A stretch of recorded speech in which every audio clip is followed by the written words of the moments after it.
Hey there, friends. Say welcome to Mr. Tony Teflon. The chat goes wild. It's silent, Tony. You can't hear it, but they're all going crazy at home. It's silent, Tony. You can't hear it, but they're Yeah, I'm sure they are. In any case, thanks for hopping on, Tony. Guys, in case you didn't know, everyone knows about Teflon TV, but Tony Teflon was the first one who ever had me on a live stream. It must have been sometime mid 2015 or something like that, but that was the beginning of my YouTube career, actually. So it's an honor to have you on, sir. Well, I appreciate it. I will say that with all my years of doing this thing, I think I have a knack for spotting talent. And when I first seen you, I knew that you would be someone. I talked to we have many conversations about everything and about going through this community and all that stuff like that. But I told you you're going to be big and you'd be able to do it. So it was great to have you on, and I'm happy for the success that you've come. Well, I've don't go look up the video, folks. I've come a long way. But in any case, we are here to mix it up. This will be a Fire and Blood spoilers. Tony and I have seen episode 1, so we're not going to talk about that. We're not going to talk about leaks, anything like that. But we are going to talk about everything in Fire and Blood, full bore. Basically, after next week, the Fire and Blood, maybe it was this, maybe it was that, is going to start disappearing as House of the Dragon lays down the official version of the shit. So I figured it'd be fun, before it starts, to sort of take what we have in Fire and Blood, all the rumors and the mushroomers, as somebody dubbed them, the mushroomers, to just sort of have it out and talk about who we think is at fault, because it's, of course, very debatable, because the entire record is debatable. But that's what we're going to do. We're going to do this like a draft, guys. So the idea is to pick the person who is most at fault for the war breaking out. The premise is that war is bad. The monarchs that are in charge, they're the high lords, and if they play the Game of Thrones and cause the people to suffer, then they're failing as a ruler. That's laid out by Martin very clearly. So we're trying to figure out who's the most to blame for the war. There's lots of blame to go around. And again, the TV show version will be a little different than the book version. So we're mostly talking about Fire and Blood here. And just because we're blaming somebody doesn't mean we hate the character or anything like that. I like all the characters. I think we're mature enough to we like good villains. We like Jaime. We like Euron. Maegor's a good villain. It doesn't mean that we think that he's a good guy. He's just an interesting character, right? So that's where we're approaching this. We're going to try to draft the people that we think are the most at fault. And with each pick, we'll stop and try to make the case for why they're the most at fault. And you guys in the chat can tell us why we're wrong and all that stuff. But before we do that, Tony, so now people know what's going to happen. But before we get into that, I just did want to ask you a little bit about how you're feeling about House of the Dragon, what you're looking forward to, what your people on your channel have been talking about. I know you've interviewed Steve Toussaint and talked to him. You got some more cast interviews going on. So, guys, if you're not subscribed to Teflon TV, go subscribe to Teflon TV. But yeah, tell me how you're feeling about this whole thing, man. Yeah, I interviewed Steve. I have a bunch of other interviews that will be coming out. I just can't put them out yet, so that they will be coming out. I have people that are going to show up during the pregame show. So we definitely going to be popping it off. I will say that, I think that the first episode is amazing. And I think that it really feels like Westeros. I think that it looks 1,000 times better than Game of Thrones, even in the last season. I think the costumes look better. The sets look better. It's like they took everything that they learned from there and said, all right, what works here?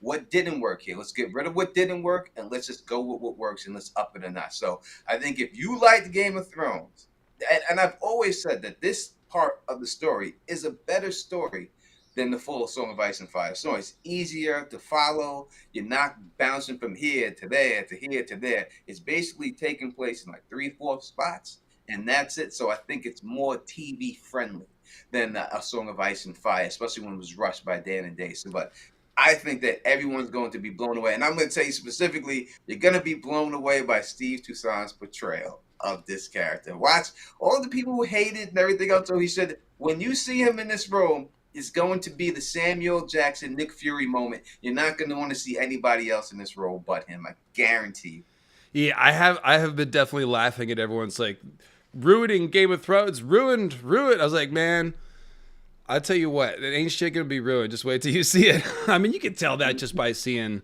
the footage of what we've seen already just from the trailers, that he's going to be an awesome character and that the show is going to be, a serious player. But yeah, okay, so you said something a second ago.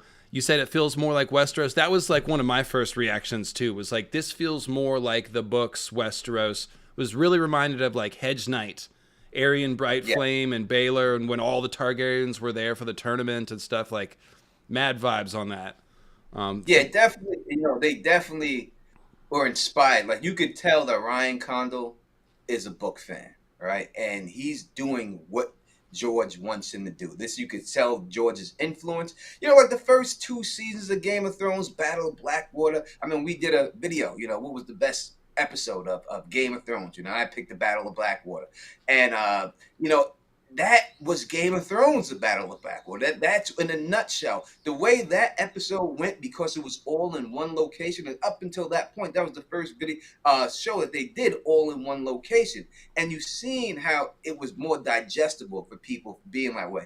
That's the way this show feels. It feels like that. It's just, since it's all in one location, it's just going to be so much easier for you to follow everything.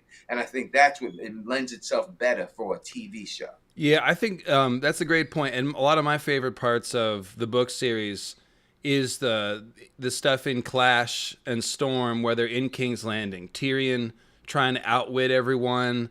I mean, that stuff is just great to read, So that was the closest comparatively as far as what on Game of Thrones felt like what I saw from House of the Dragon. It was like, yeah, a lot of the best King's Landing politics and intrigue, but like you said, building on what they've learned and going further. And of course, we've seen the videos about the set construction and all that stuff. So there's less, everything's bigger and more expansive. There's fewer times when you can see the limits of the TV show or whatever, like a small little set, something like that. So it's big. It feels like Westeros. It's got a lot of the best stuff going on from the early season of Game of Thrones. And of course, the tricky thing about A Song of Ice and Fire is that it's doing two things at once. It's got the politics in the Game of Thrones and then this magical existential threat to the world plot line that most fantasy stories have. And trying to do two things at once is very hard. Now, Martin's doing it, except for that he needs to make the next book, but he is trying to do that. So, and that's one of the things that he's probably struggling with in Winds, is wrapping up certain political plot lines as he tries to pivot towards the existential threat of the White Walkers. House of the Dragon doesn't have to worry about that. Obviously, they're dropping in a little bit about prophecy and the White Walker threat, but that's not something they have to deal with. That's just an extra thing that loads on Viserys' shoulders and makes his life harder and more complicated. But basically, it's the Game of Thrones. It's like a period drama from history, but just with dragons and everything super gnarly. So, yeah, it's definitely a better cutout for TV type of thing. And already I can tell from the dialogue writing, seems to be more promising, wouldn't you say? And specifically because Fire and Blood doesn't have dialogue, so they're basically inventing dialogue for almost everything. I thought they did a great job in the first episode. Yeah, they did a great job with the lines. It seems like that these people would say those lines. It doesn't seem far-fetched when you hear it come from their mouth. You think that, all right, yeah, this is something that you could hear this person say. And as you said, you don't have a lot of dialogue. I mean, they're drawing from a couple of chapters, you know what I mean? And it's hard to write flesh out a couple of chapters and what they would do, you know what I mean? So that's why it's great when you have someone like George R. Martin who's there, where you could run stuff past and say, hey, how would this person feel like that? And if you look at the interview, like when Steve Toussaint, he said during the interview that, he didn't read the books. And the reason why he didn't read the books was that he said that what was in the script was what people would see on screen. So it made no sense for him to look at the books because they're not going to see that. They're only going to see what he was given. So he wanted to portray the character the way it was written for him, not what the books depicted it as. So you get his version, Ryan Condal's take on this character. But as I said, Ryan Condal's a book fan, so it's going to be everything from the books. It's not going to be some made-up stuff. It's going to be this character from the books, and it's very good. I can't wait for people to see it. We only got a week to go for it. I can't wait. I just want the people to see it so that way I can talk about it. I feel the same way because I've been sitting here going, oh, it's awesome, and it's starting to like, I wish I wish everyone else knew, so I didn't feel like I was trying to be some sort of prophet of joy. It's like you don't have to believe me, just watch it yourself. It's gonna be good. But God, what you were just saying, oh fuck, I had a thought it slipped right out of my head. Oh yeah, so I have seen this lately. It seems like a trend. I don't follow actors in Hollywood that much, but it does seem like a trend where actors are having more input into their characters nowadays. And we also heard about young Emily Carey, young Alicent.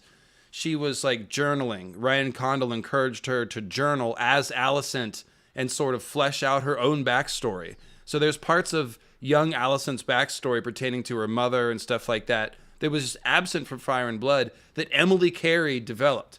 Now, I, for one, some people might get nervous when they hear that, but I like that because it makes the world more realistic. Because in the real world, every character does have their own mind and their own thing, and they don't do what you want them to do.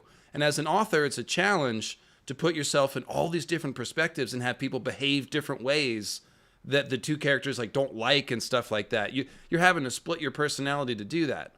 So with a show like this, each actor is bringing a little something of their own to the portrayal, and that gives the characters more personality. And so you end up with things like on the first show, Osha the Wildling brought something extra to the character that George then went, oh, I never saw that, and now I'm more interested in this character, writing her going forward. And he said that about Viserys too. Paddy Considine's Viserys is adding a lot that wasn't there, and that's inevitable because Fire and Blood is so it's skeletal. It's just the major events, and it's like a history books version of the major events. So yeah, this is one of the things I was just the most excited to see is the fleshing out of all this stuff.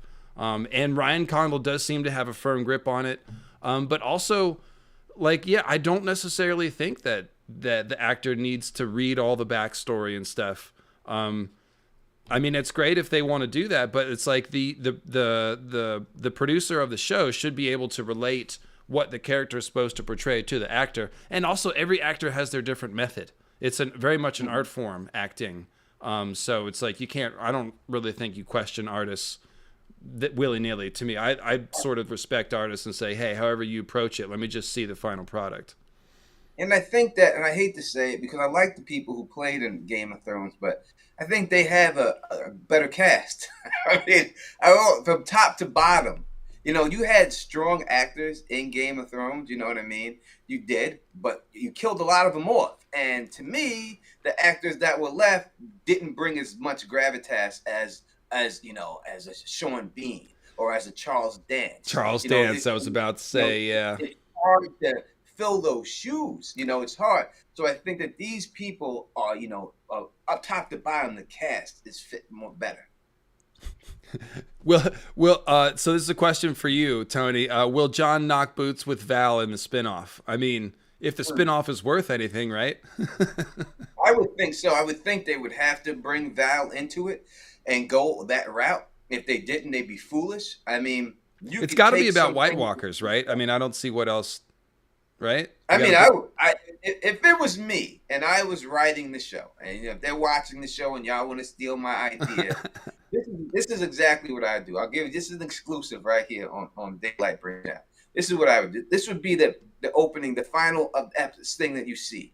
You would see Drogon flying, right? And then he'd be flying, and you see him flying through the sky, go across the wall. You see him going to the back, and then all of a sudden, you would just see his foot. His foot would go down, and then it would pull the camera up, and then it would pull up, and then you would just see an eyeball open up, and it would be blue, and it would be Daenerys sitting on top of that pillar that they have, and then that would be it. And I would bring her back as the Night Queen and resurrect her. And then that is how I would end the first season. And then there's your threat. You have Daenerys, you have Emilia Clarke. You bring her back as the Night Queen. You have the dragon and everything else. And at the end of the series, I would just have, I would have Jon Snow have to become the Night King, and then they just go off together, and that would just be it. I would do it that way. I actually don't hate that. I don't hate that. Resurrecting Dany to try to fix her regular story is like a bad idea to me, but if you brought her back as the Night Queen, people would just cheer for her straight up, and then you'd have a good villain show where people are just wholeheartedly rooting for the villain, and Jon's trying to fight her, but then, yeah, they end up having to finish their weird love affair in an even weirder way. I dig that. No, that's pretty good. I like that. I do think that bringing the White Walkers back makes sense because it's like they didn't shoot that shot fully. Like they didn't do everything they could do with that. And plus, like, Night King is just some bozo. Like, how do we know he's the most important White Walker guy that ever lived, you know? So, like, whatever. Exactly. And they didn't even have the Night King unsheathe his sword in the show. He barely did jack shit. He didn't say anything, you know? Like, so I think it would be good just to have him fight and stuff. And I think if you bring Dany back that way and make her be the villain, and it's all because of him. It's his fault.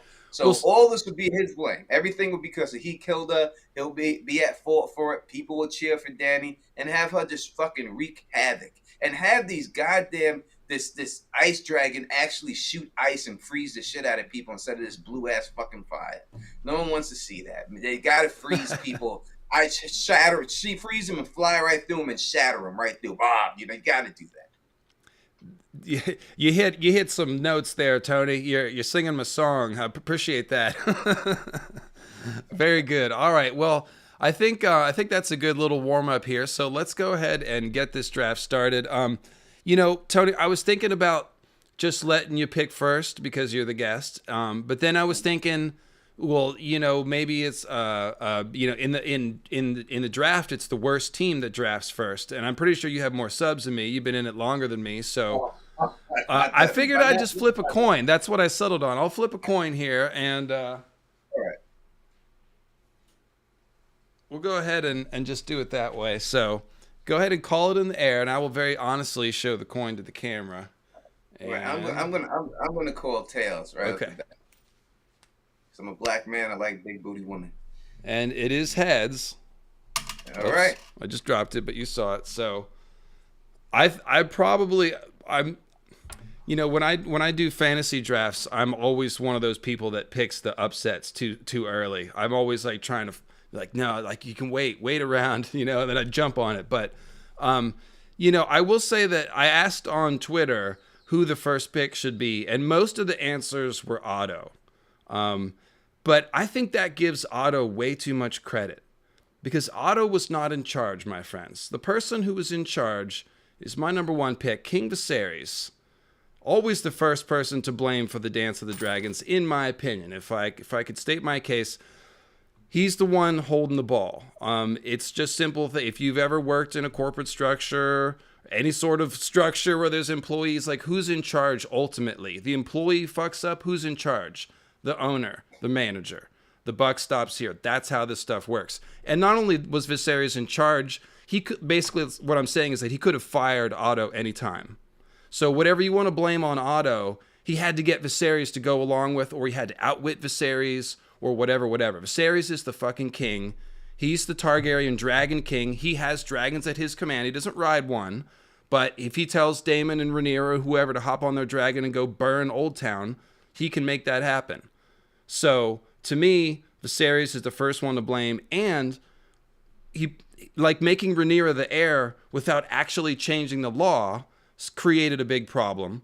Then he married Alicent. Like, whatever you want to blame on Alicent, Viserys is the one who married her, okay? Any maiden would have wanted to marry Viserys. Any highborn single lady of a royal house would have wanted to marry the king. So, I don't really blame Alicent for that. Viserys is the one who started a second family. Then, after he had male heirs, he sort of left it hanging. He said, no, Rhaenyra's the heir.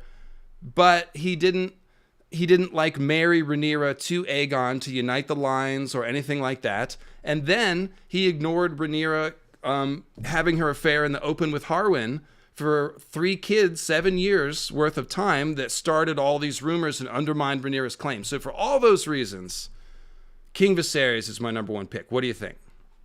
All right, so now I want everyone to know my job is to play devil's advocate and combat that. So that's what I'm going to do. I think that it's a good pick, but I think that when you're a king, he did his job. He told people to swear fealty to his daughter. It's really nothing he can do that they did not listen to him after he passed away.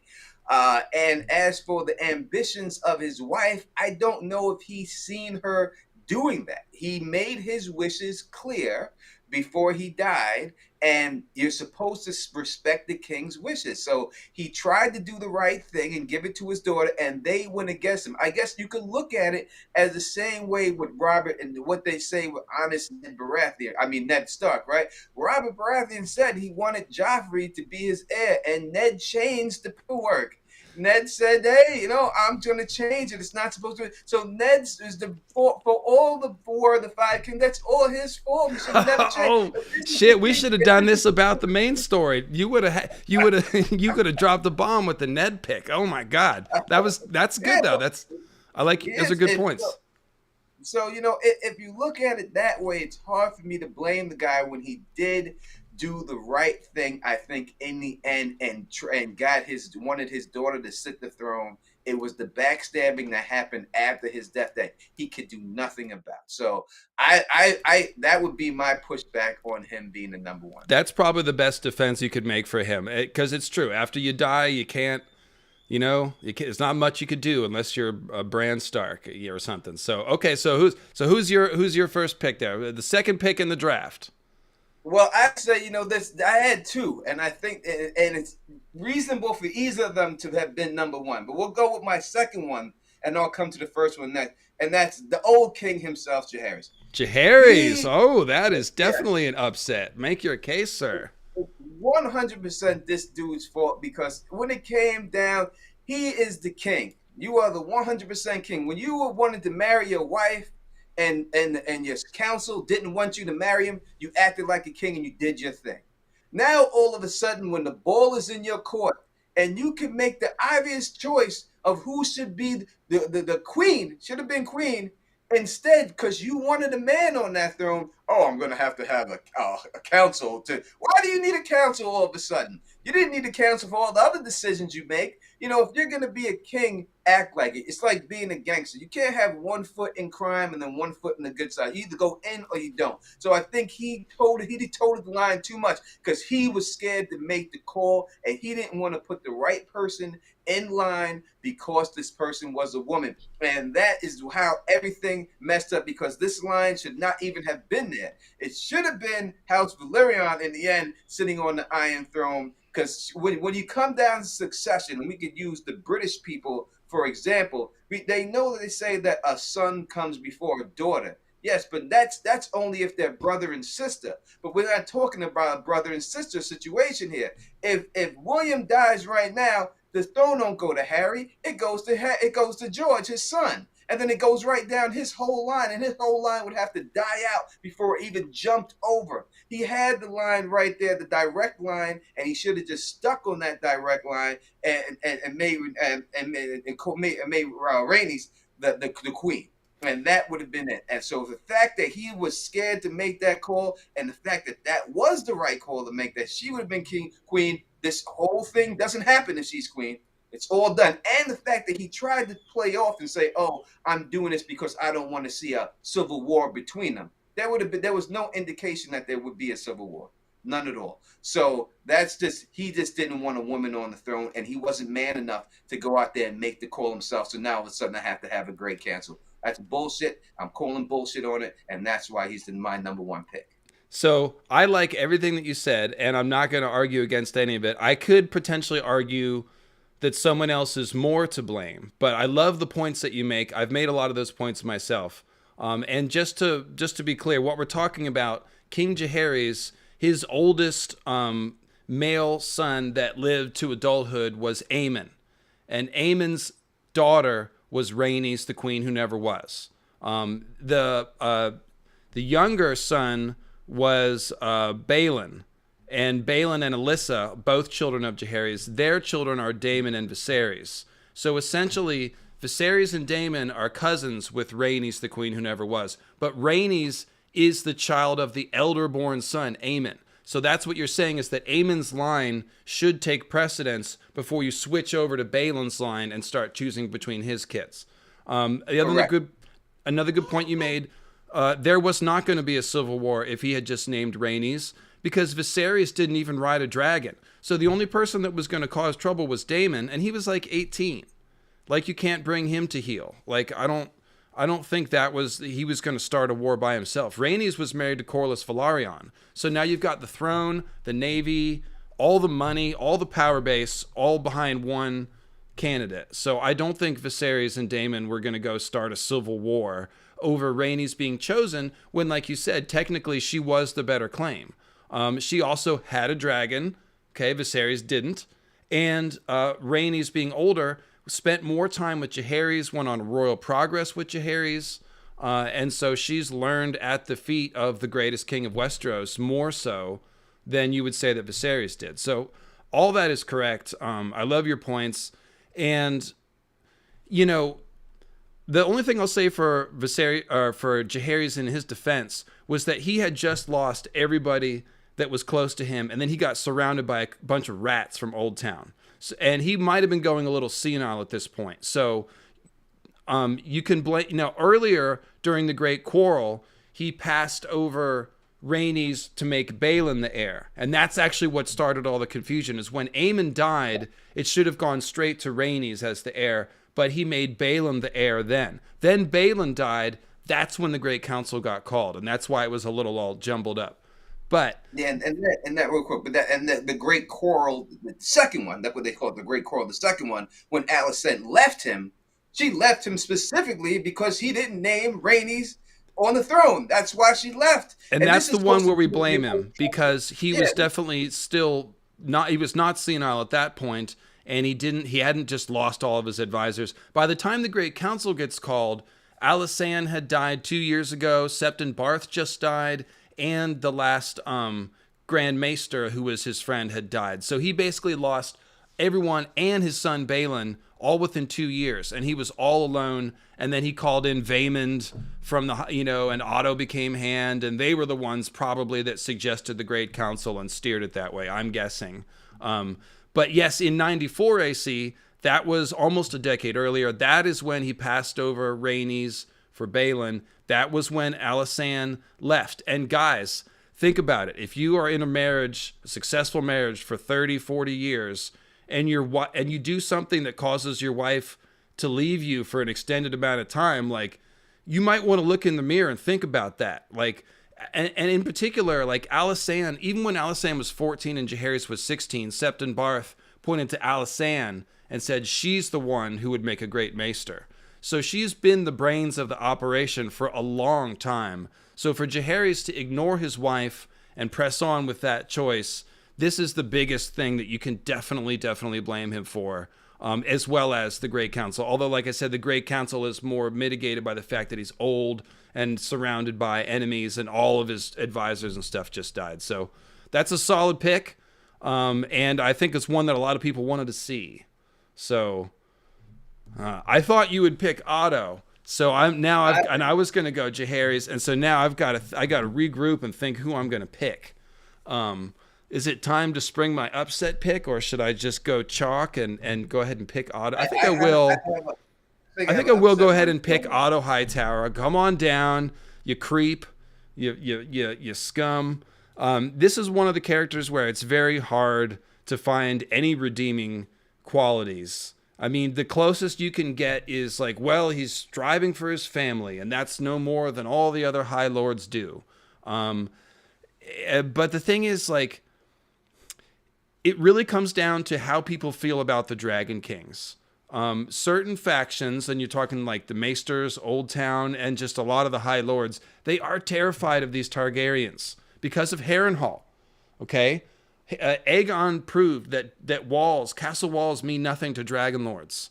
And so now the High Lords just have a lot less insulation from the king for their actions. So people like Daemon Targaryen make them nervous. Maegor the Cruel was only 40 or 50 years ago when House of the Dragon starts, about 50 years ago. So that's fresh in people's minds, the way a lot of the stuff that happened in the 60s is still fresh in our minds in America today. So basically, the best you can say to defend Otto Hightower is just that, like, you know, he was afraid of Daemon, and he didn't want a king on the throne that was going to use his dragons to go burn castles when he was peeved about stuff.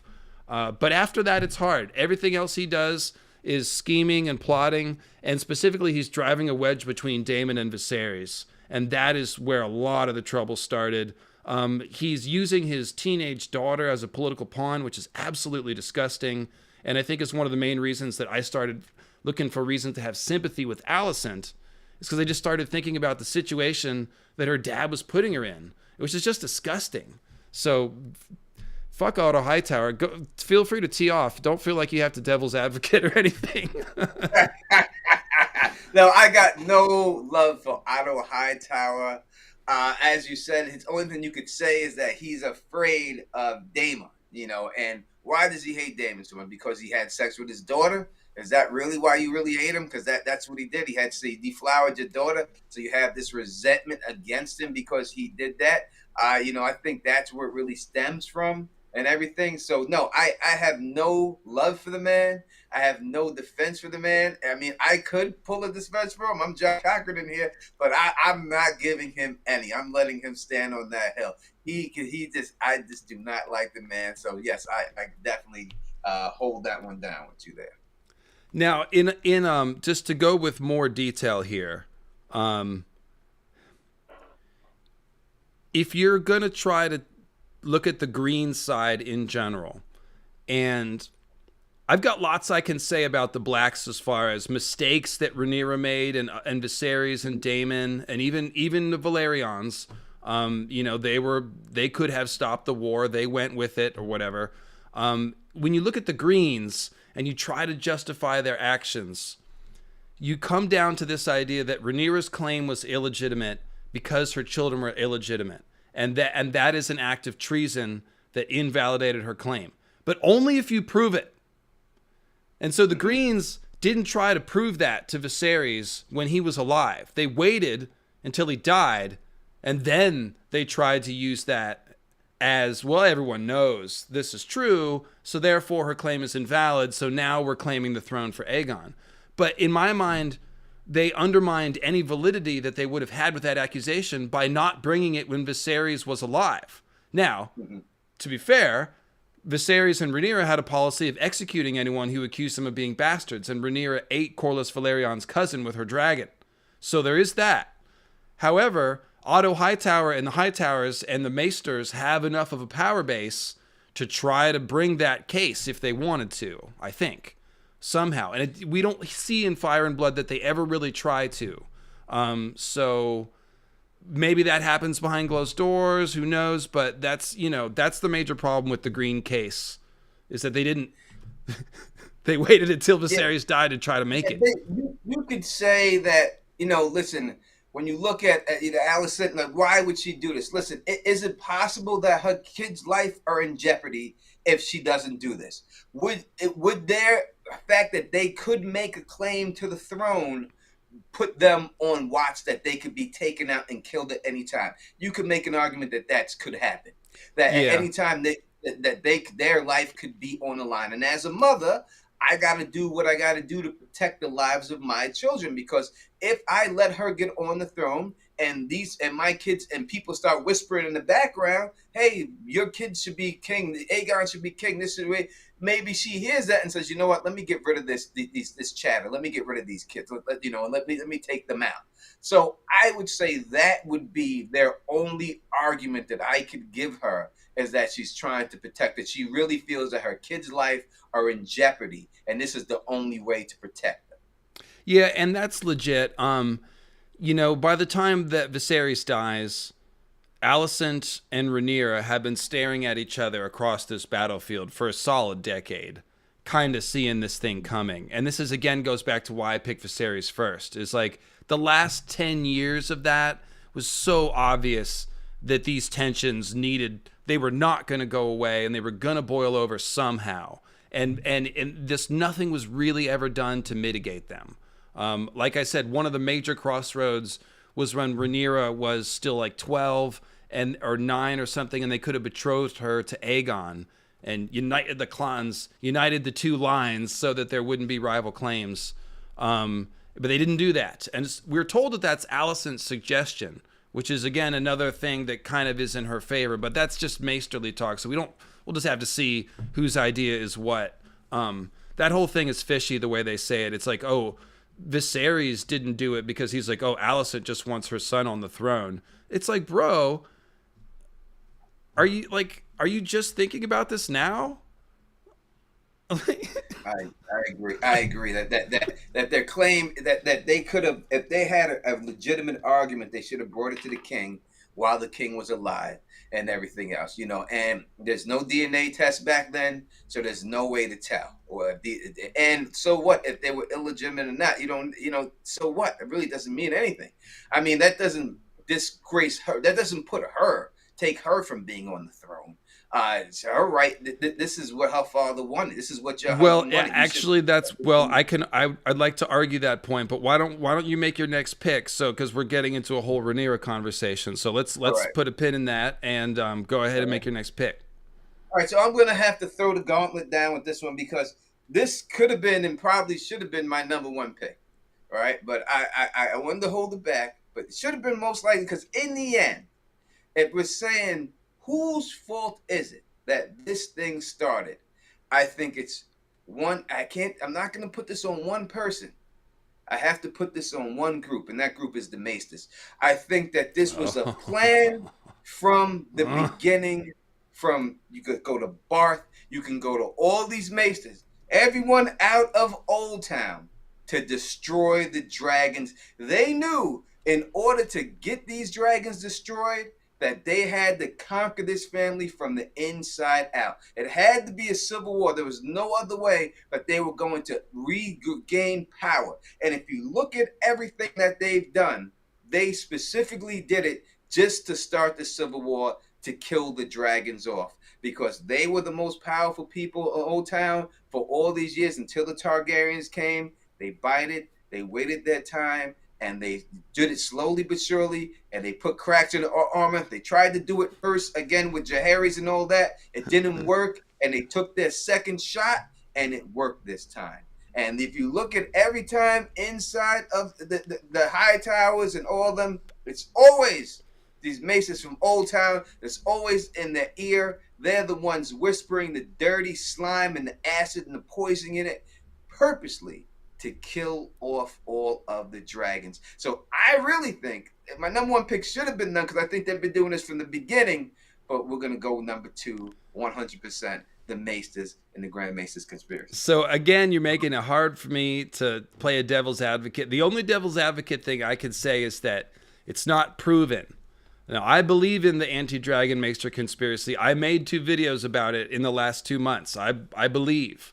But it's a theory. It's not proven. So it's possible that the Maesters aren't at fault at all, and they're just trying their best to do healthcare. They're just not very good at it.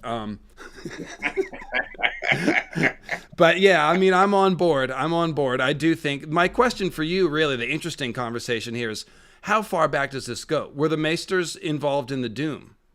The Maesters, do you think that the Maesters started the War of the Five Kings to take the Targaryens out at the end? Were they the whole Grand Northern Conspiracy? Were they influencing Rickard the way that, what's her name, Barbary says? Because I tend to think yes to the... So when dealing with the Doom, I have to go with I came up with the theory. I made the theory that it was the Children of the Forest that caused the Doom. So I'm going to stick with that. They're the ones who started the earthquake underneath there to blow up Valyria. It was a plan from them. And the last Green Seer, as I said, I think that the last Green Seer is a Children of the Forest. I think he body snatched Bloodraven and everyone and took his power and took his body, and he's jumping from body to body. And at the end, even in Game of Thrones in the show, I think he's inside of Bran at that time, because I think the Children of the Forest are the ones sitting on the Iron Throne. I think they were the ones feeding Daenerys these dreams on purpose to get them to leave the island, because it just is not a coincidence that as soon as Harrenhal was built, a castle that couldn't be withstood, they was going to the Isle of Faces and using the weirwood trees to build it as raptors.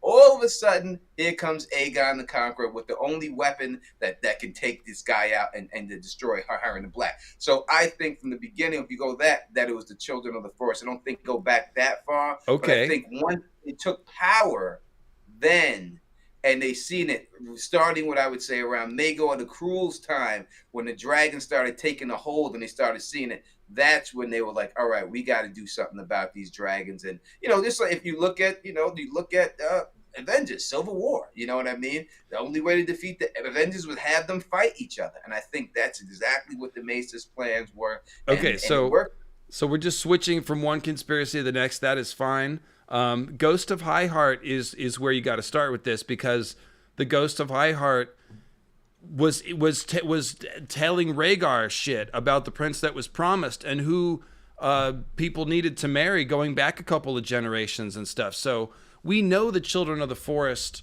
the old gods, whoever's, somebody there is concerned with the Targaryen bloodline, prince that was promised, red comet, dragons to use against the others, all that shit. That's the simple thing, is we know we need dragons to fight the others. Come here, girl. And the Children of the Forest obviously know all about the White Walkers and whatever happened during the first long night with Azor Ahai and the last tier and all that bullshit. So it makes sense that they would be keeping their eyes on the dragons. However, I could see them wanting to.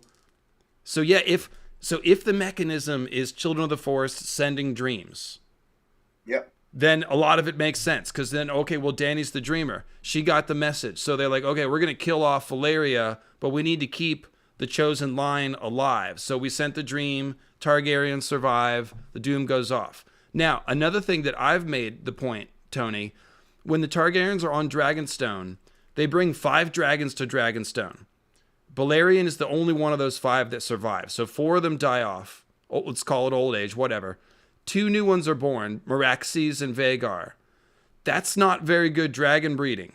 In 100 years, only 2 new dragons were born that survived to the conquest. So why, on a volcanic mountain, why weren't they breeding more dragons? Then they get to King's Landing, and what happens? After a couple of generations, boom, there's 21 fucking dragons by the time of the dance.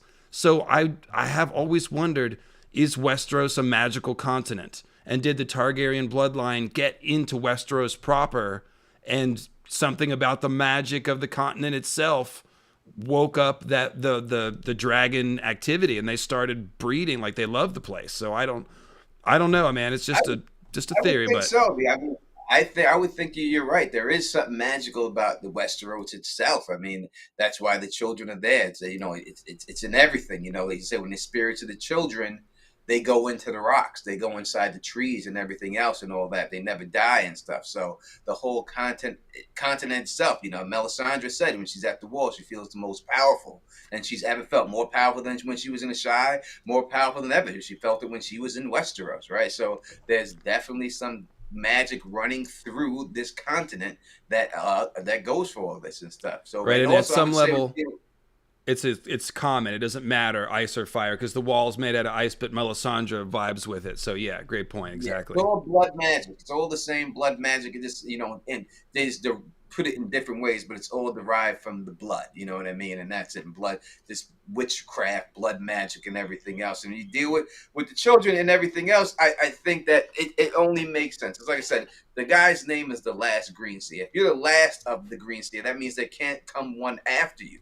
There's nothing after you. It's just you. Yeah, that's what last means. Doesn't mean that. So he body snatched Bran. He body snatched Bloodraven, and they see the future. That's the whole thing. The Children of the Forest are able to see the future. So they knew that these White Walkers were going to get out of control, and they weren't going to be controlled, and they were going to need somehow to stop them in the end before they killed all of them. So the thing about the body snatching Bloodraven theory is that we know it's true to some extent. It's just a matter of how much. Like, we know that there is a Weirwood net hive mind made up of previously living Greenseers. We know that Bloodraven is halfway part of that.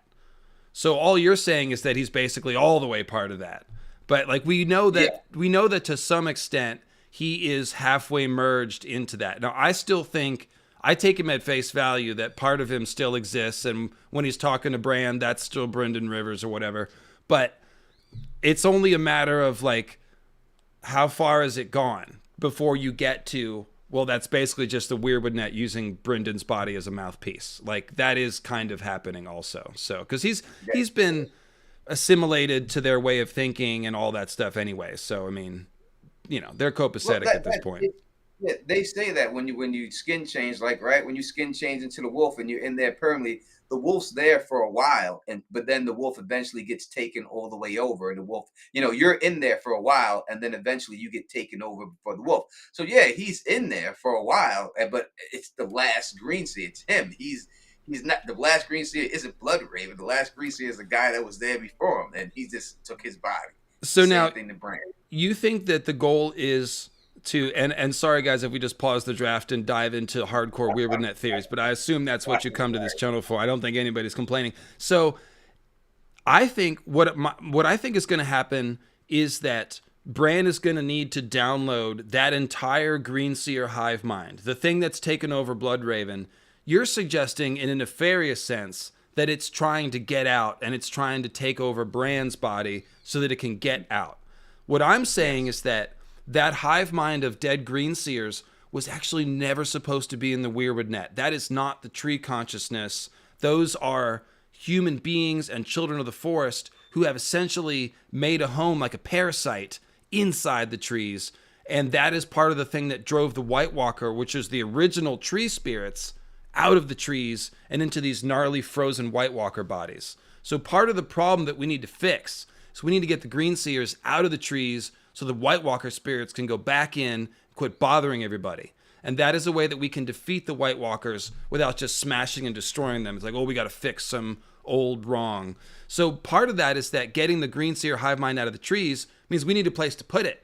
And Bran is the place. So his destiny is to be the repository for the entire Weirwood net, whether that's good for Bran or not. And you could call that evil or not, but it's Bran taking on almost like Christ, like taking on the sin, the stain of that invasion of the Weirwood net that happened so many thousand years ago. He's taking on that burden of taking that consciousness into his brain. Now, the good thing is that he'll have all the history in there, so him and Sam can sit there and write it all down and give Westeros actual history and all that. But that is my version of that scenario. And really, it's just I'm just describing it differently. It's very similar to what you think is going to happen, isn't it? Yeah, it definitely is. I just think when it comes down to it, if you look at the difference between Bran and let's just say the last Green Sea, if you want to call him Bloodraven, we can, but he really isn't. But if you want to call him that, we can.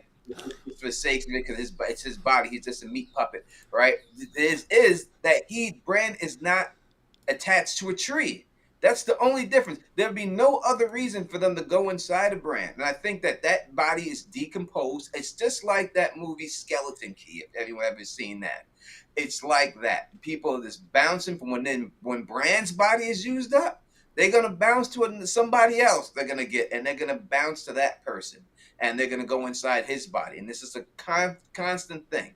So I think that's the only difference between that body and Bran. The guy knows more than Bran, so why not just stay in there? No, that body's about to die. They need a new vessel. He needs a new vessel. So we got and you're Bran 100%. first. Sorry, go ahead. He started with commuting with the crows to get Bran and start feeding them and doing all the corn and everything else. That's how he got him up there in the beginning. Got him to made sure that they could see the future. He knew that Jaime Lannister was going to be fucking his sister up there. He knew he was going to get pushed out the window, and he knew exactly that Bran wanting to walk again would be the crutch to get him to come all the way to him. And that's exactly what they did. It was all this scheme to get that boy up there, that body, so that they can escape that decayed body before he dies. That fits because Summer was howling like, don't go do that. Just like Robb going into the Red Wedding and the dog's like, don't go in there. Is the same thing when Bran was climbing. And Summer never does that. Bran climbs all the time.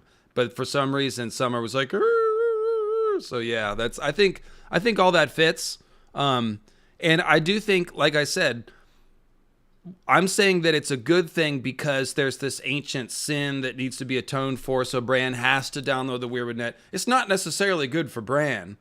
Okay, so Bloodraven or the Weirwood net, if you is using Bran in a sense. Yes, it's not concerned for Bran's benefit, but they're doing what they have to do to save the world, I believe, which is why I still think Bloodraven is a good guy, quote unquote. Well, I would say this. Well, when we read the Vlad Sixton's chapter, right before he dies, he doesn't want to go into the girl's body because he's going to lose his powers by going into that body, right? So, in order to maintain your powers, you have to go inside of a body of someone who has those powers. Bran has those powers. That's why he won't lose his powers. That's why he can't just do it to anybody. They had to wait and they had to find Bran. It had to be Bran because he doesn't want to give his powers up. He doesn't want to give all that stuff up. It has to be them, And I think that's the reason why they had that chapter to show you that he was. I don't want to give up all this. I don't want to give it up, but I'm about to die. I have no choice. And then when the girl does scratch her face away when she's fighting, she makes her face look like a weirwood tree. She makes her mouth, it gets bloody. It looks like a weirwood tree when she's doing it. I think that's the reason why they had that there to show that. So, yeah, I don't even want to get started talking about that scene. We'll lose another half an hour. I do. So you're a believer in Bolton then, probably, huh? I do not believe Bolton that he's a vampire. Because it's the same principle. The idea is that Roose Bolton. I don't know if we could go. I don't know if we've seen exactly vampires though, like a blood drinking vampire. Okay, so set that aside. The main thing to understand, guys, and this is a very small technical point that's easy to miss. When Bran has his Weirwood visions in the last chapter, they're actually two different sets of visions. The first set, he is sitting in the tree throne. He's just been fed the Weirwood paste. He has a series of visions. He comes back. He talks about them. Then they take him to his sleeping chamber, which is not a Weirwood nest.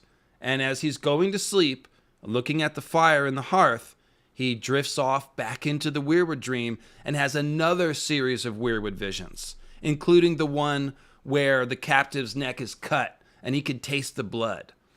And so it's very important because that shows you that you don't have to be touching the Weirwood tree to use the Green Seer power. Once you're bonded to the tree and you've eaten the Weirwood paste and you've formed the link, you can then walk away and just go to sleep or maybe just space out like Bran does on the TV and access the Weirwood net. And so even though Bran is crippled, he is still mobile. And when you go back to the legends of the first men, we hear about the Warg King and how he went to war with his beasts and Green Seers. And if you think about it, you can't go to war with a Green Seer who's stuck in a cave with roots shot through him. So you should instead think about people like Rickard Stark running around with wolves and birds, but they're a Green Seer and they can literally spy out of trees. They can communicate with any animal. That's a Green Seer king, and that's what was going on in the days of the first men. So, yes, right, what George likes to do is show us these fallen forms of the magic, but he gives you all the pieces to reconstruct it. And so from that scene, we can say that, a Green Seer, if they were mobile, could leave a Weirwood cave and still use the Weirwood net. And if it wasn't a crippled boy, well, then that would be a truly terrifying thing. So, in any case, all very interesting stuff, but that's a little Green Seer 101 for you. Well, it's actually more like 301. We haven't had a chance to chop it up in a while. Okay, so I've had enough time to think about my next pick. Let's go ahead and start a fight. Let's start a fight. Rhaenyra Targaryen, come on down. I like the character. Please don't call me a Rhaenyra hater. Please don't call me a Team Green supporter. I'm neither of those things. I'm Team Small Folk. But it's just unavoidable that Rhaenyra made some mistakes that directly led to the war. And I'll make this case as simple as I can. According to what we read in Fire and Blood, and I'm not shaming bastards either. Please don't come at me with that. Obviously, it doesn't matter if you're true born or not. It doesn't change your nature like they say in Westeros. Oh, bastards or this or that, this or that. Here's the problem. technically for Rhaenyra to have children that weren't Laenor's, that is high treason.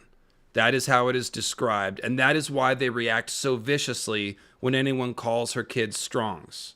That's why she tears people's tongues out and literally eats Vaemon Valerion with her dragon Syrax. Because to accuse them of being Strongs is to say that Rhaenyra is guilty of treason. That does invalidate her claim, because she does not have an heir, and someone who's guilty of treason can't be heir to the throne. She has to be punished. The only punishments for treason are things like exile, the watch, death. So basically what's going on after Rhaenyra has kids with Harwin, and I'll let you tear into this too, obviously, in a second. This is just one case to be made. Once she has kids with Harwin, she is committing treason. The problem is, not only is she doing that, she continues to have Harwin around in public. At her wedding to Laenor, she gives her champion's wreath to Harwin, and Laenor gives his to his boyfriend, and everyone has a joke about it. So it's this open thing, and it goes on for 7 years. And so she keeps popping out kids with brown hair that look like Strongs. They look like Harwin, okay? And so what I'm saying is that even if it's a weird thing, and they're actually not Harwins, they are Laenor's kids, and it's Rhaenys had black hair, and so they all ended up with brown. Like, she should have still sent Harwin away because of the appearance of the thing. Because the appearance of the thing is that she's committing high treason and invalidating her claim. And so if you're going to try to be the first queen of Westeros, your claim's got to be airtight. You can't invite everyone to question it and, in fact, invalidate it by having kids with somebody that's not your husband. So I feel sorry for her, trapped in a political marriage with somebody who obviously isn't even interested in women. That's obviously something we can have sympathy for. But here's the thing. Hang on a second. I need to hit this cough button. Here's the thing. When she is 16 in Fire and Blood, her father's trying to make her marry Laenor. She knows that Laenor is gay. She doesn't want to marry Laenor. Then her father says, okay, well, I'll disinherit you and make Aegon the heir. And then, according to Fire and Blood, disclaimer, she then begs for forgiveness and says, oh no, I'm so sorry. I will marry Laenor. Just don't disinherit me. So once she makes that choice, she is choosing to be queen. She's taking on all the responsibilities of the Iron Throne for the small folk. And so then she no longer has the freedom to follow her heart and do whatever. And even if she wanted to have an affair, that would have been one thing. But to have kids with the guy and parade him around in public for 7 years completely invalidated her claim and invited everyone to question it. And then, after all of that, she went to war to defend her claim when she knew that it was already invalid. And so for all those reasons, I have to place a lot of blame at the feet of Rhaenyra Targaryen. Go ahead. I agree that she does get a lot of blame, but the number one thing I would give her blame for is that she left court. She should have never left court. If she would have stayed her ass in court and not gone to Dragonstone and just chilled there, then when her father died, she would have been on the scene right then. And there would have been nothing they could do. There would have been none of that, oh, let's chop the neck, and no neck slicings by Kristen Cole. There would have been none of that. So you don't flee. She fled from this queen. She should have stayed her ass in King's Landing, been a part of that court. Let them see them. Let you see me every day. I ain't going nowhere. You ain't getting rid of me. She should have been building alliances and all that stuff, and maybe betrothing her children to other great houses that she needed as allies instead of betrothing them all to Daemon and Laena's kids. Like, basically her and Daemon betrothed their children from their previous marriages to each other and just sort of tightened their own ties with each other out on Dragonstone, like you said, away from where the power was, and they weren't building alliances. So there's also those strategic things you can lay at her feet. And then once the war starts, she makes other mistakes too, obviously, which, turning against Adam Velaryon is probably the biggest one. Not satisfying Hugh Hammer like Damon told her to satisfy these guys. Give these people some stuff instead of not giving them nothing, making them switch on you. That was really the biggest downfall. But we're trying to talk about causing the war, so that's sort of superfluous. In the end, it's really the fact that she tucked the tail and ran back to Dragonstone when she shouldn't have. She should have stayed her ass down in court. And then her father dies. They can't wait 2 days. There's no secret small council meeting. There's none of that. She's there. They can't do nothing unless they're going to murder her on the spot too. And they were not going to do that. Yeah, So if her and Daemon had been in King's Landing, it would have been totally different. That's very true. different. It would have been different. So that is the blame I give her, that she tucked her tail and ran back to Dragonstone. And then when everything goes down, then she goes all crazy about it and everything else. But I'm going to ask you this real quick. What do you think about this? So you do think I think they have to do the get out, right? The get out, the baby when she's pregnant. Get out, get out, get out. You know, I think they have to do that. Do you think that they're going to show the baby like it's described in the books? I sure hope so. The lizard babies are such an important part of the Targaryen thing. I'm doing 7 videos in 7 days to lead up, starting tomorrow, by the way, to lead up to the release of the show. And the third one is going to be Lizard People. That's what it's going to be called. And I'm going to talk about it. And I'm laying the foundation in a non-spoilery way, for the idea that lizard babies, they pop up sometimes, you know? So yeah, it would be weird if they changed that. I don't know why they would.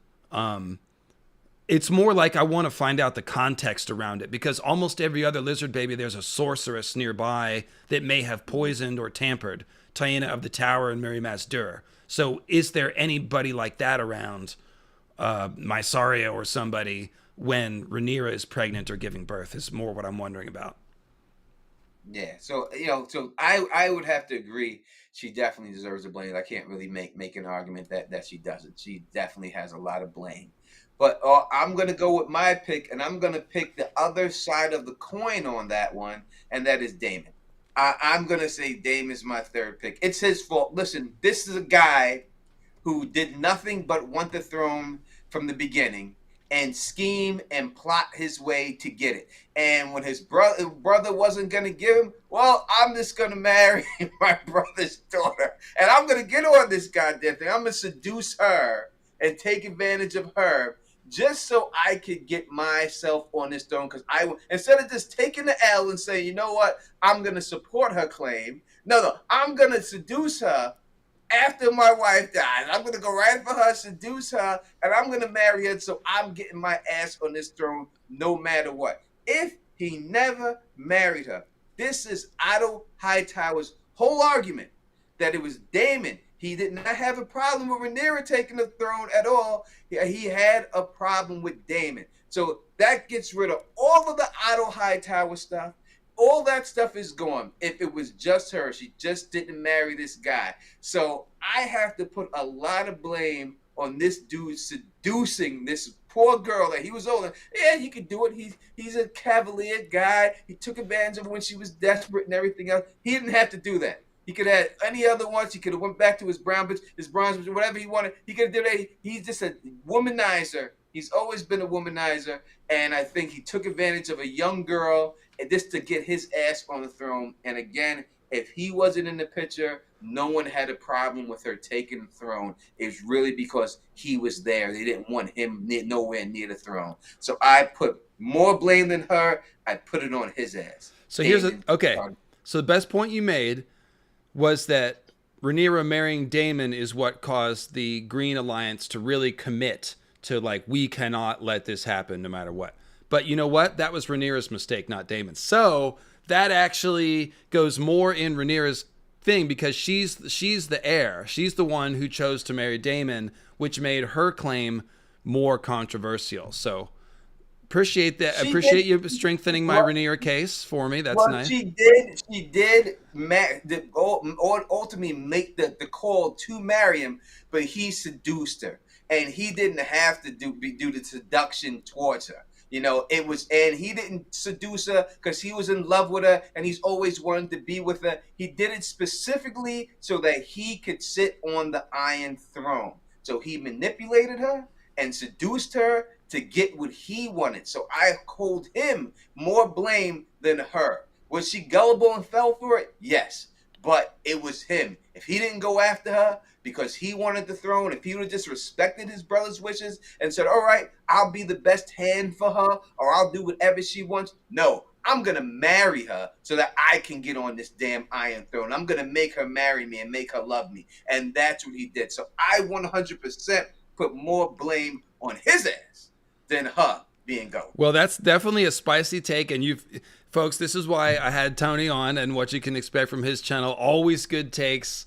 I love everything you said today. So Daemon, in all seriousness, Daemon is a character who I think that when I read Fire and Blood, I felt more like you did the first time. As I read it more and thought more about the character, I began to see another possibility. And looking at the show, I think that, so Daemon does do all that stuff that you're talking about. I don't know that he's doing it because he wants the throne. I think that to him, being passed over for the heir is more like a respect insult thing. Like it's all about his pride and his ego, I feel like. Because if he stopped and thought about it, I don't know that he'd actually want to sit on the throne. But he does want the person on the throne to listen to him. And I think he's mad because Viserys doesn't trust him and keeps him at arm's length. Again, I'm not sure about this. We'll have to see how it plays out on the show. But I really don't think Daemon is ambitious for the throne more than he wants like respect and like just something to do and like a challenge to overcome and stuff like that. So I feel like he's more personally motivated than politically motivated. But he does do all that shit that you're talking about. I think if that was the case, he could have just said, I'll be your hand. And I'll be the hand, I'll be your hand. Let me support your claim, make me your hand, and that's it. Oh, but they were in love, though. They were in love, Tony. He didn't love her. He don't love no one but himself. No, all of Daemon's love affairs were real. You didn't watch my Daemon's Romances video. Him and Lena were in love, and Daemon and Rhaenyra were in love. It's very romantic. And he loved Nettles. He loved them all. He loved them all, right? He loved them. He loves the ladies. Ladies love cool Daemon, you know? Yeah, he was definitely hitting them. LL Cool D. He's LL Cool D. So his 100, the reason why he married her was to sit his ass on the throne. Not just to be an advisor. He could have did that without marrying her. He wants the throne himself. And listen, I wouldn't put it past that bastard if he took her out and killed her while she was on the throne. I wouldn't have put it past if he would have poisoned her. I wouldn't put it past that bastard to do something like that. That's hardcore, man. We've gotten a little pro Daemon around here lately, I feel like, and you just popped that bubble. I'm not saying nothing bad about it. I'm just saying that's the man's character that we've seen. This is a fact. I mean, we can go and say and look at his history and people who died by mysterious circumstances around this and everything. So, I think this is what his MO. We've seen it from him, so I wouldn't put it past him. Well, you know what's funny is, who agrees with you about Daemon is your second pick, the Maesters. This is all like coming right out of their mouth, but so. Well, I will say, we did say something about the Maesters, that this is the Fire and Blood book. That's where we're getting it from. Remember, that book was written by the Maesters, so they're not going to come out and say that they did it. So you're never going to find direct evidence in the Fire and Blood book. Well, but that's what I'm saying is that they're the ones that pointing the finger at Daemon for like Rhea Royce and Lena and all this other stuff. Yeah, they definitely did. They know how to stir the pot. They knew what they were doing. They knew what buttons to push. This was all this was. But that's probably the best way to put it. Like, yeah, this is the guy that everyone would believe did all this shit. Like, oh yeah, Daemon, he did all this. That bastard. Okay, so who am I going to pick next? I think I will go with. I'm going to go with. You guys think I was going to pick Kristen Cole, but I'm going to pick Aemond One Eye because he's the one that, if you want to pick one single action that started the war, you could make a case that it was Aemond killing Lucerys at Storm's End. Because before that, even though the Greens had claimed the throne, they were still sending letters, both to allies and to each other. That was all posturing. They were negotiating. There could have been, I'm not saying that there would have been, but it was still in a state where there was not open hostilities and people were negotiating. And Aemond One-Eye, and you could almost blame Lord Baratheon as much as Aemond for letting it happen, I guess. But Aemond is the one who did it. He was carrying out a grudge from his childhood about his eye. That's what he was doing. He was not thinking strategically about when the best time to start the war or make an attack was. At least I don't think he was. Maybe you can say, oh, well, he had the chance to take out another dragon rider, and so he did it or whatever. But, like, he has Vagar, so he can kind of take out anybody anytime if he can just find him. So I would say that Aemond taking this action really did kick off the war. So I would almost, like I said, Criston, Aemond One-Eye, or even Lord Baratheon himself, all kind of hovering in this zone for me. But I will call Aemond One-Eye. I will not disagree with Aemond One-Eye that he did not have to kill this dude at this particular time. There was no reason for him to do that. That was just all emotion that led him to do that, you know. And I mean, if you want to blame the Baratheon king because he could have prevented it, then he could have just held him back and said, no, you know, this chill here, you're not doing it right now, and let this guy fly away. He could have because Aemond was seeking his alliance. And so potentially he had the leverage to be like, oh, you want me on your side? You better start thinking strategically, boy. I know you want to take him out, but think about it, son. He could have pulled that shit on him. So does that push Baratheon above Aemond then? Because if he just held him back, then that never happens. I always blame the person who did the deed more than the people who could have prevented it, because I just believe in that original agency. Like Aemond is the one who did it, and he's not a kid. Boris had the legend, but Aemond was 19. So, I mean, he's an adult. He doesn't get a pass for being young there. But it's arguable. Like I said, it's debatable. Yeah, because Boris says, listen, you ain't leaving. He ain't leaving. You're not doing this here. You're not doing this here. He probably could have prevented it, yeah. So, I'm going to go with Sir Criston Cole in this situation right here as my next pick. I mean, I think he's an obvious pick. Yeah. I mean, it's obvious what he did. He slit the throat of the guy that was defending the werewolf. And why? And why does he do it? Let's look at the history behind him.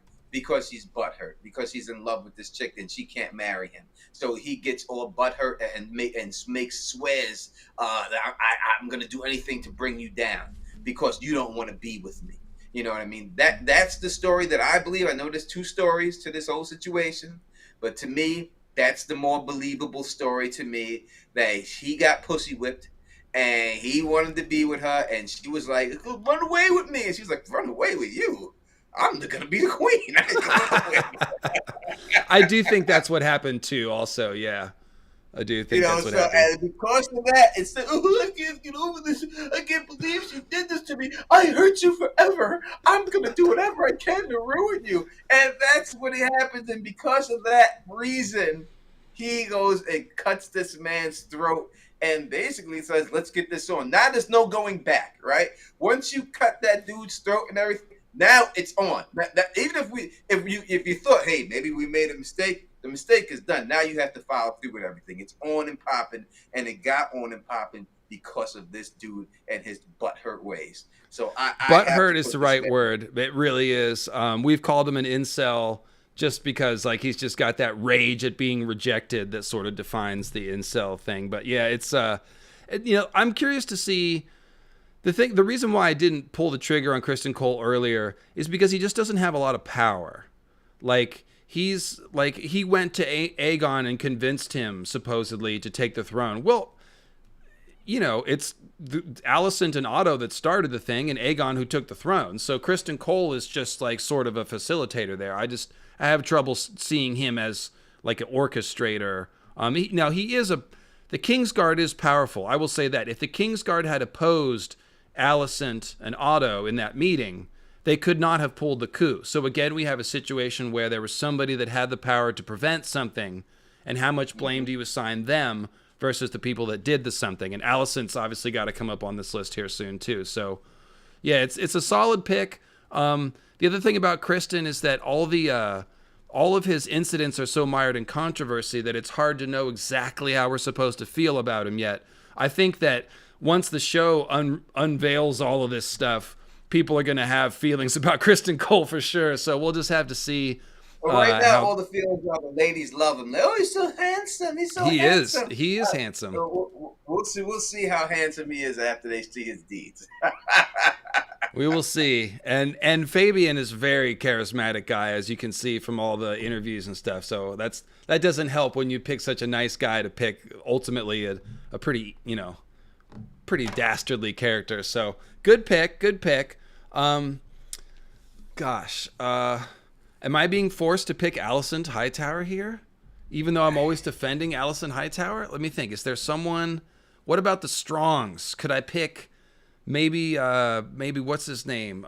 Laurie's Clubfoot? And yes, I am absolutely wearing a Patrick Willis jersey. Good knowledge, whoever called that one. And I'm sorry I haven't been following the chat as closely. I've obviously got such an entertaining guest. I'm chopping it up here. But, oh, Tony, if you need an adult dating site, somebody has just very politely dropped a link for an adult dating site. And I haven't been to that one yet, but I bet it's good. You know what I say? I always say, and I tell people, you ain't doing a good live stream until they come into the chat. Because when they come in, then you know that you're blowing up on YouTube. They don't go to everybody. That's it. That's how you know you're doing good. I guess I will go ahead and take Alicent. I do think that she's sympathetic earlier on, but she is the queen. She has probably the most power in the room in that council, arguably the hand, but I would say it's the queen. She's the one who seals the apartments, and there's also a lot of room for her to have done more nefarious things. I don't want to believe it, but she's right there when Jaehaerys dies, and she's right there when Viserys dies, so there's always a possibility that she hurried, probably not Jaehaerys, more likely Viserys, and again, I don't want to believe it, but it's possible. But she's the one who really pressed the button on that coup.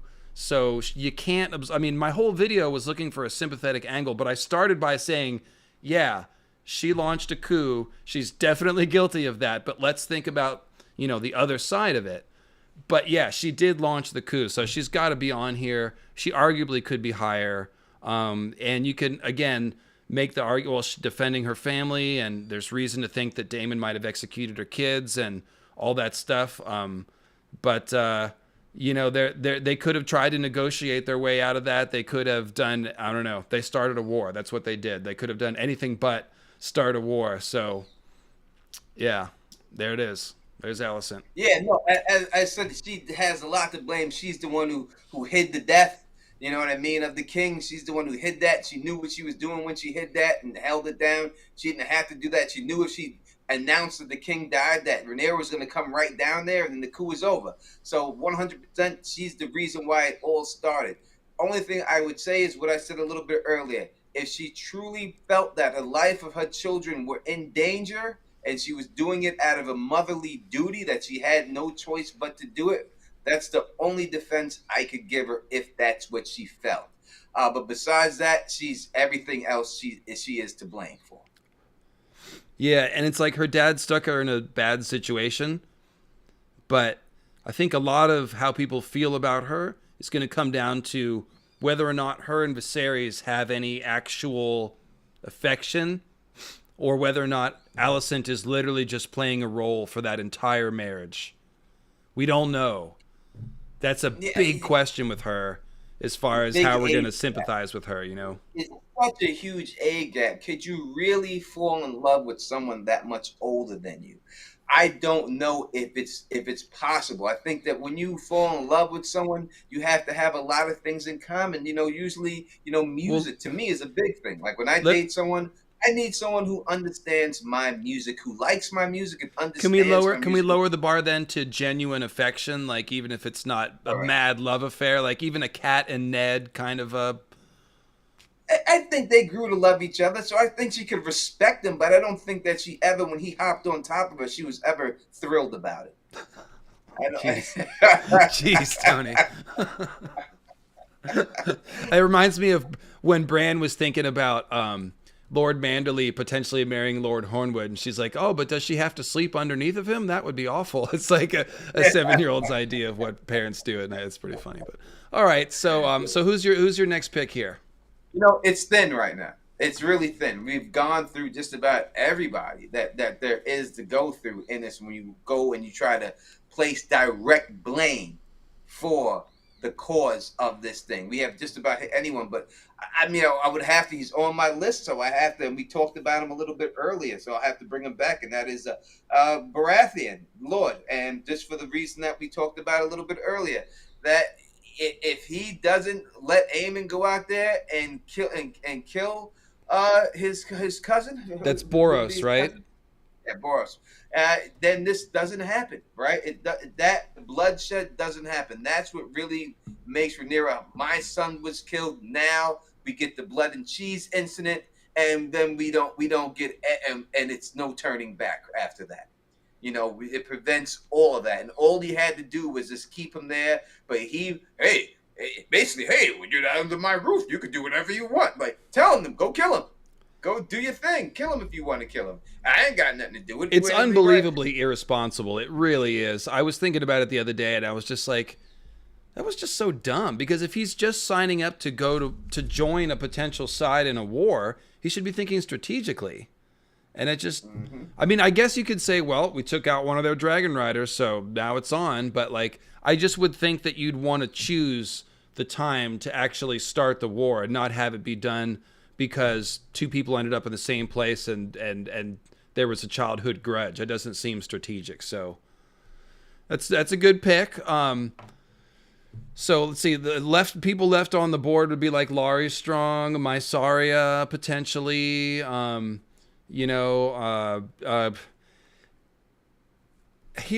I'll throw a curveball at you. I'm going to leave those people on the board, and just as a conversation piece, I will throw up this name here, Visenya Targaryen. Now, Visenya Targaryen, after Aegon died, like, why wasn't she the queen? And after Aenys died, like, why was it Maegor? Like, she's acting as though male primogeniture has been already established, and she was the most powerful person in the land, and she had Vhagar, and she just sort of, and not only that, her son was fucking nuts. So she, like, all the problems that the Targaryens face with the small folk and the Mace, like, the reason the Maesters have a conspiracy to kill off the dragons is because Maegor the Cruel. And who enabled Maegor the Cruel? It was Visenya. And she never gets the blame for all the stuff that Maegor did, but she was right there behind him for all of it. All the marriages, all the torture, Sept of Remembrance. She wanted to go to Old Town and make it another Harrenhal. So she's a bloodthirsty kind of person too. And so she muddied up the water with the inheritance, and she enabled Maegor the Cruel, which Aegon should be on here too. Yeah, I guess I'm doing my thing where I'm reaching to, but that's okay. What do you think about Visenya? Yeah, I would say that I don't know if she knew how disgusting her son truly would be. And so could she, when it comes down, did she actually, when she went and got him and brought him back, did she think that he was going to be what he was going to be? And if she did, then yes, she 100% is to blame. But if she didn't, she's just trying to, do what a mother would do at that particular time. If you're going to put her on the list, then I think you have to put Maegor on the list. He has to go up because that brings in the Maesters conspiracy. That's true. That's true. That was more of a conversation piece. And honestly, Aegon should be on here higher, king. I mean, he's the one who usurped the throne, right? So you got to blame him.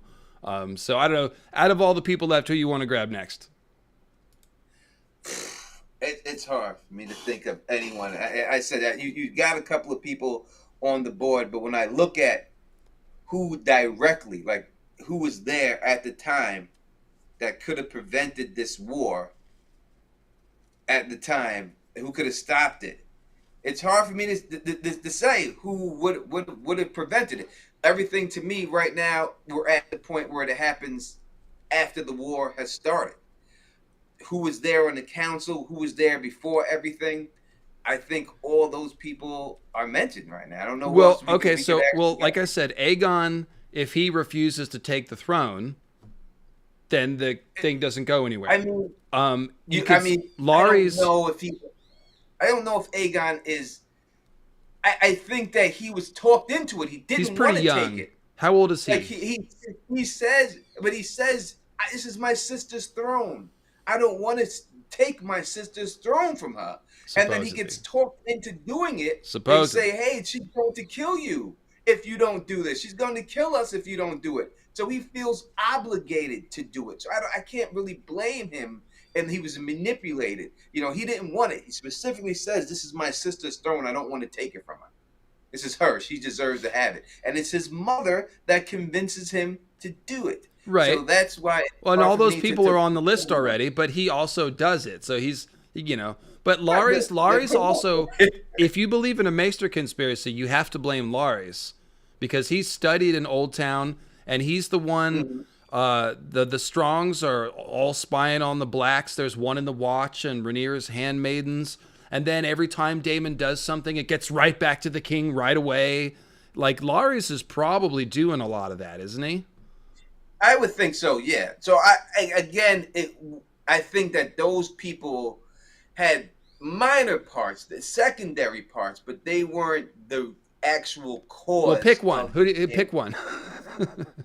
All right, put Aegon on there. Let's throw Aegon on there. Aegon the second. I was going to do it if you weren't. I don't like him being there, me personally, but yes, he does. When the war goes on, he does start smelling himself and starts enjoying being the king. And he cheats on his wife, and he's an alcoholic too, so he's just kind of shitty. And it's like, why did he get to have Sunfire, the most beautiful dragon ever? That seems lame, but... Who else? Who would you want to ride Sunfire? Who should have had it then? Well, me, of course. That's the only answer I could think of. Yeah, not him. So yeah, okay. Well, like I said, I think you could put a little blame on Laurie Strong. That's probably the next name I would put on here. Mysaria, I don't think you can actually blame. She does some crooked shit later, but that's mostly after the war started. She doesn't start the war. It's about starting it. That's the problem. That's why I think that we may have run the gambit now for starting the war. Aegon fired Otto and went on a more violent course at a certain point. That's true. Yeah, that's during the war, but that's also true.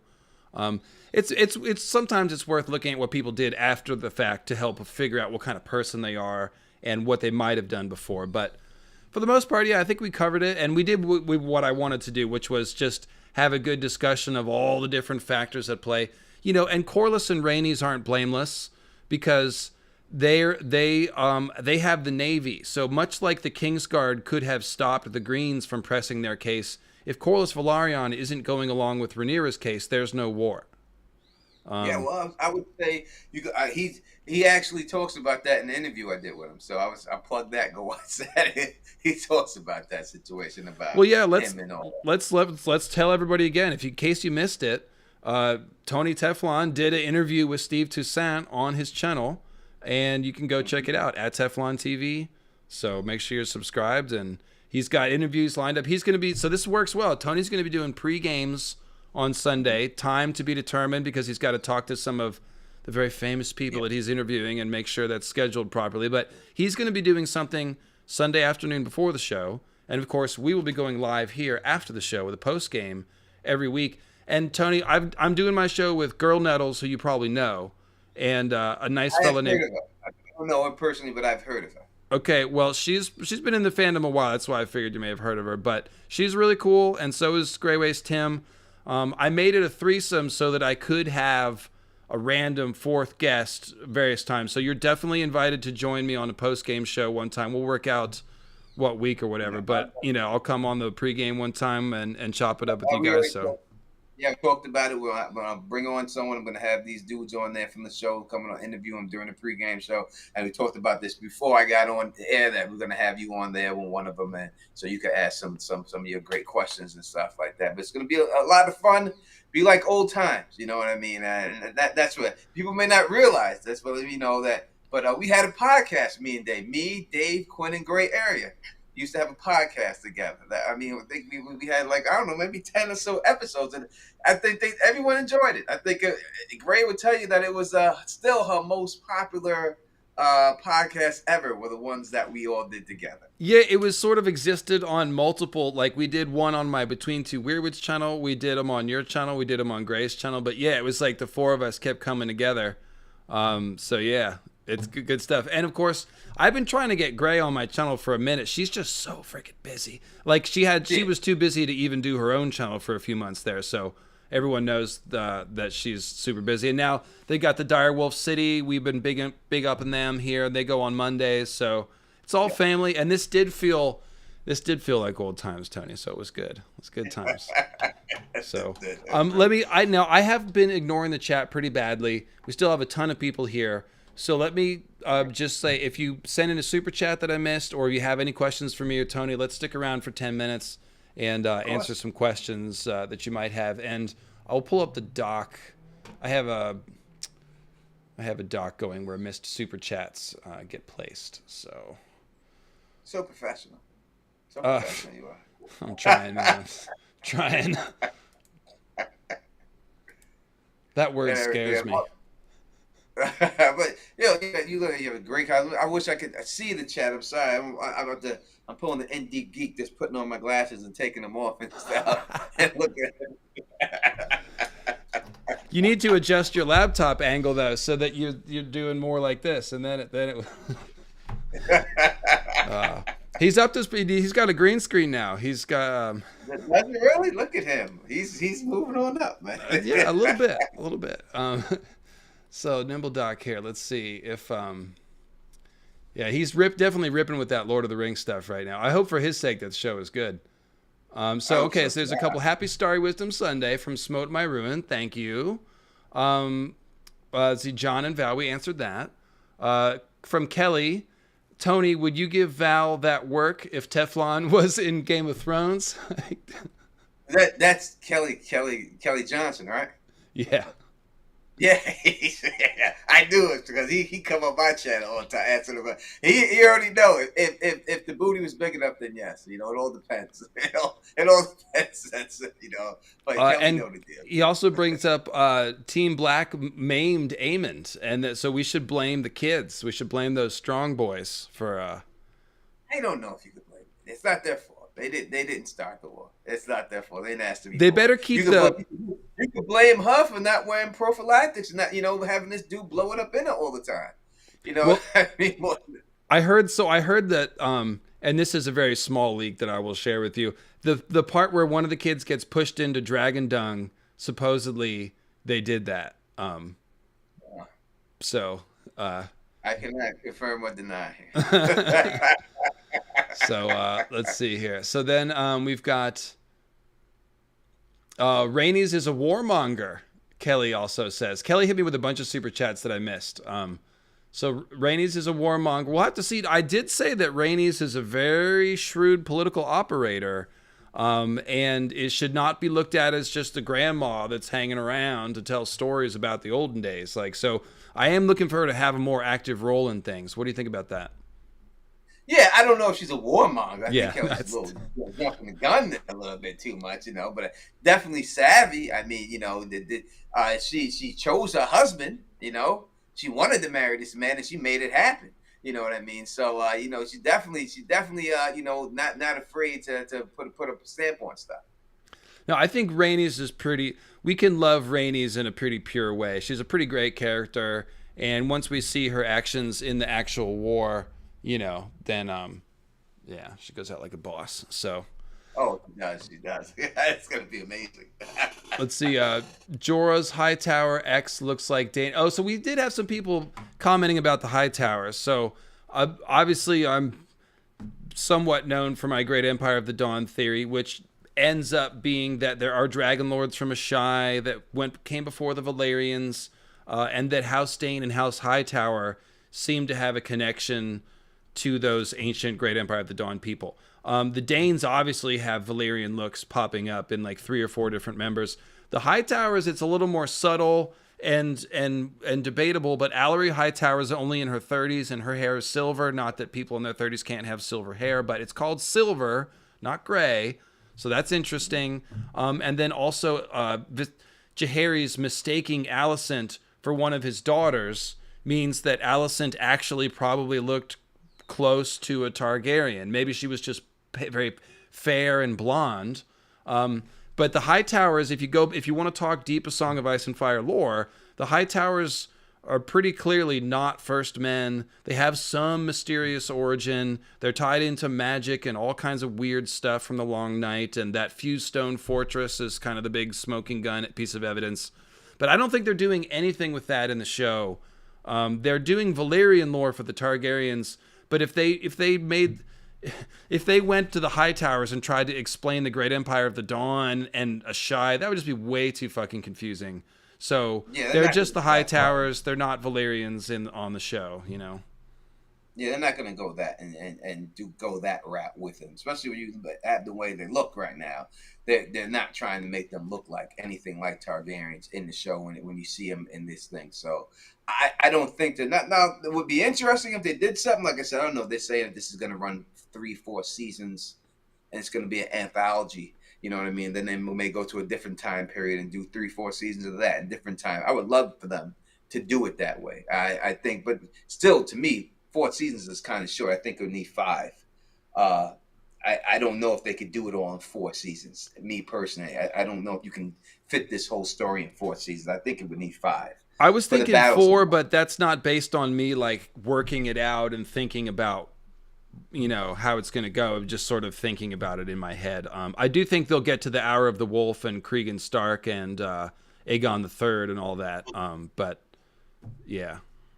Yeah, if you do that, then I think you definitely need 5. I think you need 5 seasons for that whole situation. And where do you think they go next? Because I'm of the opinion that The Conquest is not necessarily going to be a great TV show. To me, that would be a great movie, or like 2 movies, or maybe 1 season, 6 episodes, kind of, you know, like a big event, short run show. But like after like 3 or 4 years, it's just kind of peters out into a bunch of fighting in Dorne. Rhaenys gets shot down, and then they just sit around quiet for 20 years before the Maegor Aenys thing crops up. So it doesn't really have an ending, and I just don't know. Like, to me, like you would just really want to do The Conquest and then stop, and not even get to Rhaenys' death necessarily, or move it up. Maybe, but I don't know. What do you think? I still think you'd go with Robert's Rebellion and just think it's there. It's there for you. It's set up. It unites both shows. You know, you get the characters you remember from Game of Thrones, but plus you still see that the Targaryens at that time. I think you bring that in, and I think that's where I would go. And then my last one would be Aegon's Conquest. That would be my finals. Series would show how he got there, but I go Robert's Rebellion. I agree that Robert's Rebellion would be awesome. I think Rhaegar and Lyanna and young Robert and young Ned, like that is, if I'm a TV marketing exec, like, okay, talk to me about this. These are characters that you can hang a franchise on for sure. And there's also young Littlefinger and young Tywin running around. I mean, that would be a huge hit if they did it right. So I think that would be a good idea. And I don't think you would be like, oh, we got to have dragons. Like, if we just had 5 years of dragons killing each other, we might not need more dragons killing it. Like, we might be fine with Robert's Rebellion might be good. I think the Blackfire Rebellion would be a great thing, but George needs to do Fire and Blood 2 or Blood and Fire or whatever before we can do that. So maybe by then, you know. And Dunk and Egg, it would be good, but I think that'll be a different show. Very different. If they do it, but I'd like to see Dunk and Egg as a cartoon. I'd rather see it animated. It almost could work that way. You know, that's a good idea, honestly. Because it needs to be kind of kitschy and funny and shit, and like. Yeah, doing that with live acting is like, it always kind of so. It would be a good cartoon. Now, obviously, you're probably stoked to see Nymeria's 10,000 ships if they do that. I mean, that's a no-brainer, right? Yeah, of course. I would love to see that. I can't wait to see it. It's about time. I think they need to do a show with, I mean, this show, you're going to have a bunch of women leads, but the main character as a woman would just be amazing to do that. So I Yeah, think that a lot of Nymeria is the new Daenerys. She's the only character that could ever like carry that weight, because Rhaenyra's not Daenerys, and nobody else on the show is Daenerys. But Nymeria, like, she could be another Titanic figure, sort of like that. Yeah. No, these girls that are in the show, people are gonna love them, people are gonna hate them, but it's never gonna be the love. Like, listen, there are people who name their baby Khaleesi, right? Ain't no one naming their baby right? That's not happening. That just shows you the impact that Danny had. You know what I mean? That there are babies out there who are named Khaleesi specifically because of her. Period. And none of these girls are going to have a cultural impact on society as she did. I think the biggest star from the show is Daemon, like, hands down. He is the one who's actually going to be emotionally carrying the show.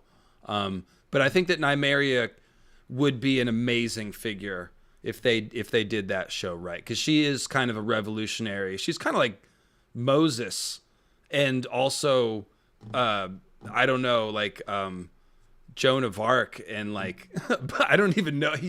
She's just an amazing character. So that's one of George's best work, and lots of people in the chat excited for that. Great stream. Love Tony's energy and takes. Hope he'll come back. From Gerald Garcia, one of my Squisher members.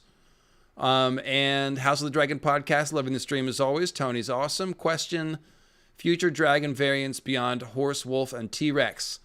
I'm hoping for owl or giraffe. And we're talking about the skull morphology. Tony, you saw that article. Obviously, everyone's talking about it with the different skulls that they used. I would like to see like a bird skull. That's the one they're missing to me, is like an eagle or a gnarly vulture or something. I'm not sure. It might not be like the most that you'd want to pick, like the fiercest bird. You might want to look for a certain shaped skull, but there needs to be like a raptor skull in there. To me, that would be the one I would pick. A giraffe, they do have weird heads, but I'm not sure if you... I'm trying to picture a giraffe with dragon horns on it now. Yeah, it's a shark, what alligator, an alligator dragon with like a longer snout, maybe. That would work. There's a lot of them that you could go through that would work in there. Yeah, and you could probably just do other reptiles and lizards and get variants, on that. So in any case, it's a very cool thing. If you haven't heard about that, check out the dragon biology stream. I did that. It's on my channel. It's in the playlist, blah, blah, blah, blah, blah. And yes, Arya named her direwolf Nymeria. That's exactly right. Radical Z. She named her wolf after this warrior queen who lived 700 years ago. That's how famous she was. So 700 years later, a northern girl who has nothing to do with Dorne named her wolf Nymeria because she's just one of the heroes of the story. So, yeah. They really have to do it right, because it could be boring, like her going from one place to one place. It could get monotonous, right? So it truly has to be done right if they do it. So they really need to think about it before they put it out, because she's got to go from one place to one place to one place, and then eventually she winds up at Dawn. You don't want it to be monotonous, like every time she goes to some place and something happens, she does this and leave there. So it has to be done when they do it. Yeah, I think as long as you take your time with each location and don't shift too fast, because it's basically the war against Valyria, which is a crazy way to start. You're starting in the middle of a war with Valyria, okay, of some kind. So you're going to show some of that massacring, the Garen in a golden cage. This is how you set up this epic thing. You have to appreciate how great the Rhoynar are and see them before the fall to know what was lost. So then from there, we would go to a voyage, but basically then it's to Sothoryos. So it's Basilisk Isles, Yin, and now it turns into almost a horror show in the second season. Then we flee that and we get the Summer Islands, mixed with probably more piracy and stuff like that. That would be very interesting, because the Summer Islands would seem so nice after Sothoryos, but ultimately it's not going to work out because it's not enough room and it's just not their home. It doesn't have room for them to make a new home there, and they'll probably play up some political drama maybe the Roinar are just, they're freaked out by all the sex or whatever. And so they leave and they go to Dorne.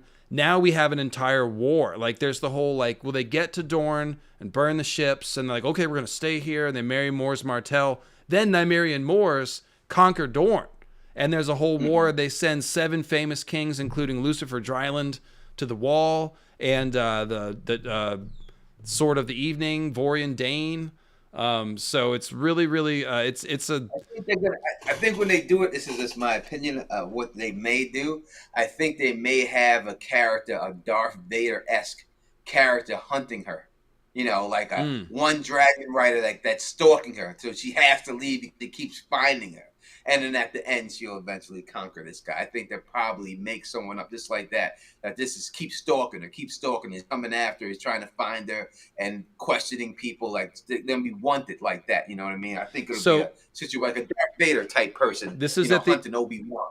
There, if we can get some sort of fight between a Dragon Lord and Nymeria on foot with a spear in the ruins of Yeen, I would be happy.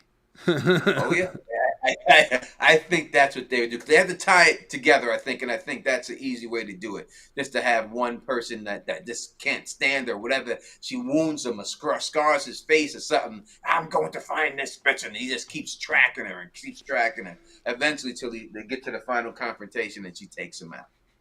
That's cool. Yeah, I dig that. You're full of ideas. Man. And then the other thing that I want to share with people is, in case you didn't hear, George put out a blog post that was very encouraging. He basically said that he is anticipating finishing up with 1 character and possibly 2 in the next week. And one of those probably is Tyrion, based on what he was saying to Game of Owns in that interview. But regardless of which character it is, I thought it was a really positive sign, because for George, he's a gardener and all of his character plots interact with each other, and he can't wrap up one character unless the other ones are like close to the end. Because if he finished Tyrion and then started from the beginning on Brienne or Jaime or something, like, well, he was going to think of things on the way of writing them that would then make him change Jaime. So he's the kind of person that's going to be bouncing back and forth between different characters and advancing them all up piecemeal together like that. So if he's wrapping up 1 or 2 characters, that means he's near the end of the book. That doesn't mean that it's coming out soon, because it could be that one of those last chapters is really hard, or it could be that he has one of those Marinese knot problems that he still has to iron out fully. So don't want to make too much of it, but at the same time, it's a good sign. It means he's making progress, and it means the end is probably in sight. So probably by the time we're enjoying season 2 or something of House of the Dragon, maybe all of a sudden we'll hear, like, oh, Winds of Winter. Remember that book? It's coming out. I think he has to. Number one, he's got to get Fire and Blood Part 2 written, right? So he's got to get back to that. And so he's got to get this book done just so he can get back to Fire and Blood Part 2. He's got to get that done. I really think he needs to drop a sample chapter. It's been a long time. We need a new sample chapter. I think if he gave people a sample chapter, they'd be happy. He hasn't dropped one in a very long time. I mean, people need to get on that blog of his. I think he said something about he realized he gave too many of them out and he was getting too far. Oh, he needs to just do it already. That book is going to be so big. He could do one more, George. Give us one more, George. Yeah, can we get a chapter with the ice spiders? That's what I want. We need an ice spiders chapter. Give me some Tormund prologue. Ice spiders, something. No, but we haven't seen what. Well, what do you think? What's the next Victorian chapter? That's what I want. I want the next Victorian chapter. The next the next Victorian. Yeah, that's. You want to see him sail the Dothraki Sea? I want to see what's going on with the dusky woman. I need to know what's going on there, and I need to know exactly what happens when he reaches out there and everything else. I mean, we see a little bit of it in the Barristan chapter, all right, but I want to see his point of view from it. Yeah, I'm curious to see what happens when the horn is blown and the dragons are out there in the air. I'm really dying to see what happens there. Yeah. I need to see that. Minty in the chat a minute ago had a good point about the dragon skulls. So, Tony, I talk about road crew dragons here because there's that line that Jorah says, the Targaryen dragons were bred for war, and in war they died. And if you think about it, the dragons that you want to rip an opponent's army to pieces, not necessarily the same dragons that you want to make castles and roads with. Because if you think about the process of making fused stone, it explains itself. You need dragon fire to heat the stone that's molten, and then you need sorcery to shape the stone and like freeze it in place in the shape of a dragon or whatever. Because people aren't up there with their hands patting the molten stone. Like that's all magic to shape it and then harden it. So you need the dragon to fire exactly where and when you want it to, and then stop when you want it to. So you need a dragon that is well trained and that is fairly docile, because it's got to work around like the road crew, right? We got to put the stone down in front to be heated or whatever. So that's a completely different kind of dragon potentially than Balerion the Black Dread. And when they say that dragons are bred, that indicates that the Valerians were probably breeding their dragons for different traits, just like people do with horses and dogs and things like that. So your road crew dragon, Minty was saying, should maybe have like a cow skull or like a bison shaped skull. That would be, a bison would be really cool. Like a worker's skull, because they're the workers and stuff like that. I could see that. You know, I could see. I mean, listen, that's what they did with mules, right? That's why mules were made and everything else. You know, to be the workers. You know, they didn't want the horses doing all the work. They needed someone, so they made these mules and stuff like that. So yeah, I could see them having worker type dragons that are just specifically for working. You know, it's like you have horses that's thoroughbreds who are just breeded just to run fast. Right, and there's worker horses who plow the fields.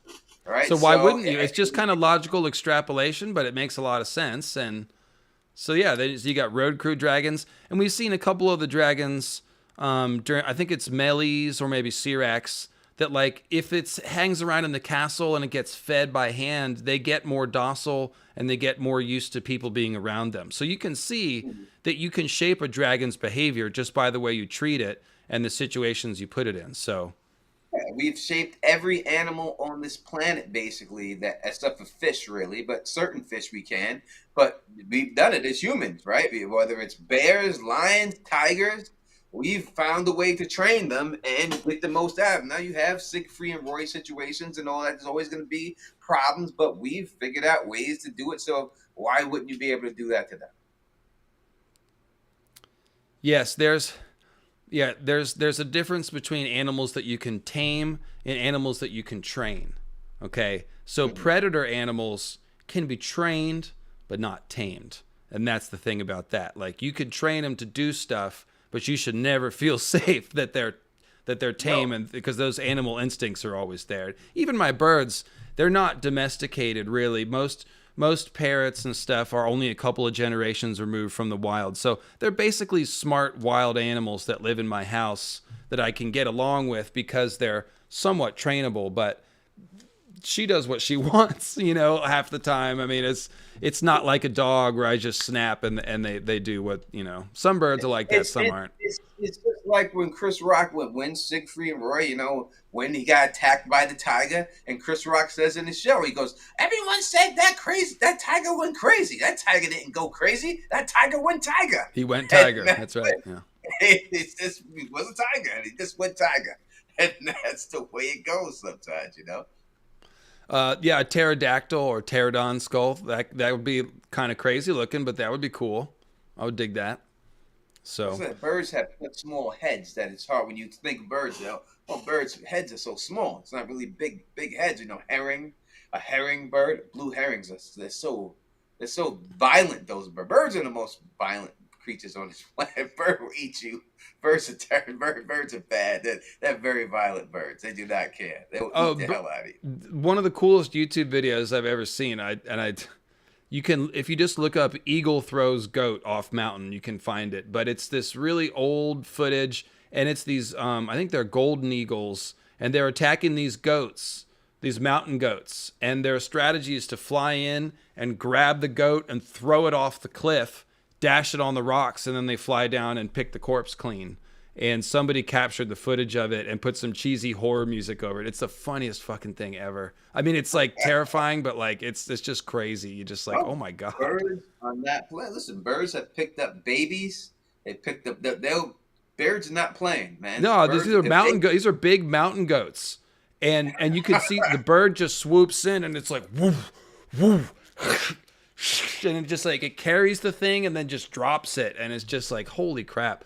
Those, and I've seen like a bald eagle up close at it's like a state fair, so it was like a rescue eagle, you know, that got hurt and couldn't return to the wild, and it was just sitting on a perch, and there's a fence giving it like a 15-foot perimeter all the way around, and the thing is just so intimidatingly big. You look at the claws, it's just terrifying. Anyways, dragon. So yeah, you could do a dragon where the snout looks more beak-like. It's not a beak, but the shape of it was kind of beak-like. It might look pretty. It would look like the Skeksis. That's what it would be like. On the I've seen videos of those damn, was it storks, where they got the big bills and stuff like that in the necks, and they put animals right in that bill, in that pouch, and you can see the bird and just whatever, a pigeon or whatever, just flapping around and going. It's well, they could give the dragons more of a gullet if they wanted to. Yeah, that would be cool. We could do that, have a gullet on. All right, cool. Well, that's probably a good place to wrap it up. Tony, you've been an awesome guest. Thank you so much. And like I said, I can't wait to return the favor, so just let me know. You got Tony Teflon TV is the channel. If you put in Tony Teflon, you'll find it, but it's Teflon TV technically, so you know what time it is, guys. Yeah, definitely. Thank you for having me on here. I had a great time. Thank you for everybody in the chat. Sending me love. Sorry I couldn't see the chat because I'm not putting the glasses on and stuff like that and everything. But no, it's like old times. Great to be on here. Definitely will have you on as soon as possible, and definitely during the pregame show and we're doing all the interviews. So yeah, definitely check me out. Teflon TV. I've been doing Better Call Saul, but we're definitely doing a lot of House of the Dragon. We'll be back on that. Well, mention everything that you cover real quick in case there's Better Call Saul and other fans in the chat. Yeah, we do Better Call Saul. That's ending, so we definitely did that. We do Evil. Cover that show, and do a show called From on Epics that I love and stuff like that. I actually have a couple of more of those cast members from that show. I'm doing an interview with them. And I think 2 weeks we'll have an interview with them too. So, that season 2 of that show is coming up. So definitely, if you're into all that stuff, just come on to the channel and stuff. There's a lot of different shows besides House of Dragon that I cover. So definitely come through, and I'm sure that you can find something that you like.